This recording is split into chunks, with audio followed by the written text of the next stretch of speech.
Hi everybody, this is Alchemist 2 and I'm back again with another movie review. But actually before I get to that, I wanted to share my mock poster for Aphrodite Unbound, and this is my main character, Gina, when she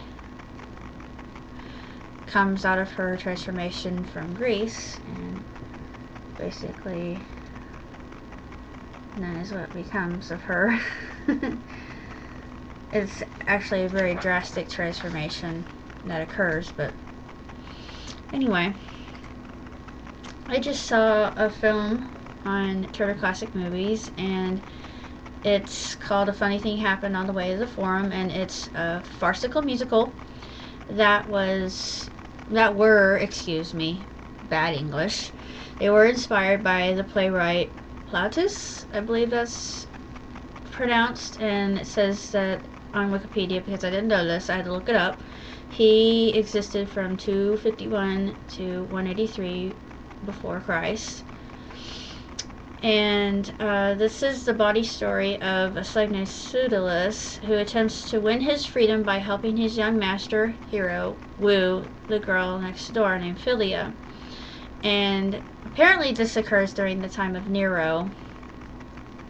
And Pseudolus, I loved Pseudolus because Zero Mostel, one of my favorite actors of all time, his expressions, the way he does things, just his movements, they're so comedic in and of themselves, and seeing him in this role, I thought was absolutely magnificent. And from reading this, it's actually very intriguing, but I didn't know this.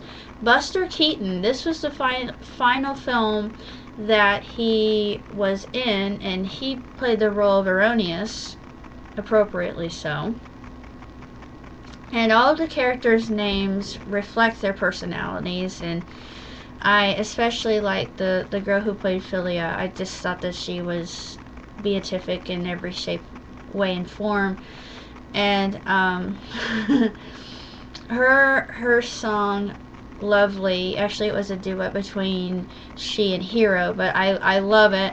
And then there's a reprise later between Hysterium and Pseudolus, which is hysterical. And it's actually very,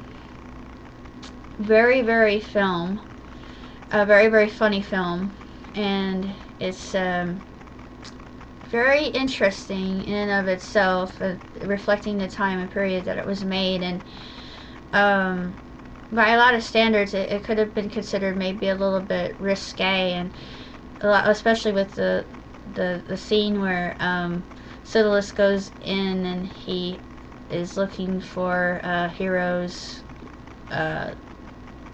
girl, the virgin that he's had his eyes set on since the very beginning of the film. He doesn't know her name as of yet, but he's also looking for a companion, and her name is Gymnasia. And of course Gymnasia doesn't speak, she just signs, and he understands her language, oddly enough. But it's very intriguing, and it's just a different kind of film. I wouldn't consider it a perfect film in any way, shape, or form, although there are some very interesting angles done with the film itself, with the camera. Costuming is perfect. They nailed the period time, I think, quite well. And just the whole idea of the comedy, I really enjoyed the comedy. It was very very funny, and it kept me entertained. And a lot of the events that happened, just the erroneous nature of what occurs with our main characters, and with Pseudolus's journey in becoming free, it's the lengths he goes to in order to become a free man are just so funny, and that's why it's a farce. I mean, it's just the whole idea of, and it's very vaudeville in the way that a lot of things are executed, and I really enjoyed vaudeville, and just burlesque, and it reminds me a lot of that, and a lot of that is really old hat, and I think it's out of style. But I would like to see the burlesque and vaudeville come back, because a lot of that slapstick and physical comedy is really quite enjoyable. Although it just, there really isn't anything to it. It's just, it is what it is, and it just happens, and you have to time it just right. The comedy is on the timing, and was I think Julius really does this well, and like I said, just his expressions, the way he moves, the way his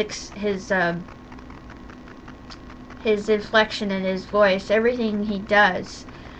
Nero is an accomplished actor, and he is just consummate in how he executes every possible line, and I just love him for that. He's astounding. He just never ceases to amaze me, and I didn't know anybody else in the film.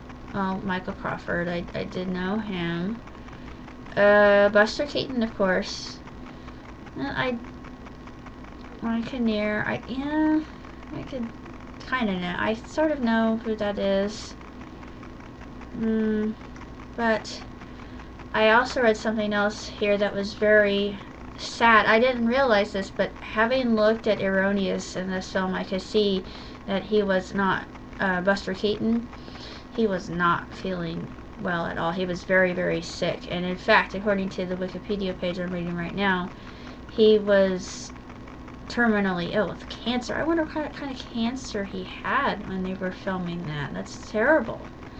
But they note in this link here that he did many of his own stunts, which is actually very impressive. And I like the musical. I enjoy the very beginning, the comedy tonight. I love that. Lovely. Actually, Lovely is probably my favorite song of the whole musical. But it's a very short list of songs, but it's actually very, very enjoyable, and not the best film, and it actually was not received well by the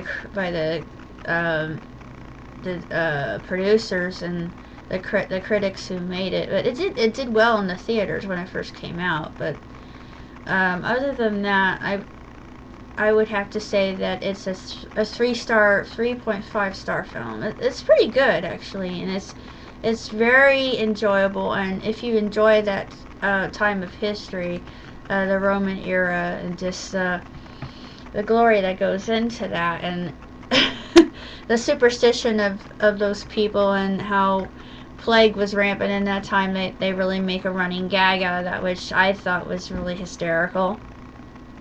And unclean. I really like that. That was so funny. And I like this film as a whole. I thought it was very entertaining, and if you haven't seen it, it's a classic. And if you're a Zero Mostel fan, you've got to see this movie, because it's just, I think it just shows another whole side of Zero, and just his versatility as an actor. And to me, he's wonderful. I love Zero, and I can't get enough of him. And there will never be another Zero Mostel. I just have to say that right now. Or another Buster Keaton, for that matter, as far as comedians go. And wonderful film. Two thumbs way up, and I just have to say that I enjoyed every moment of it, and it was great. It's a terrific movie, and I can see why it has achieved classics, just the status of a classic. And it's a little long, but other than that, it's an outstanding movie. And I think that anybody who is studying film, or musicals for that matter, especially musicals, should give this one a shot and take a good long look at it, and see how a lot of other things were probably inspired by it.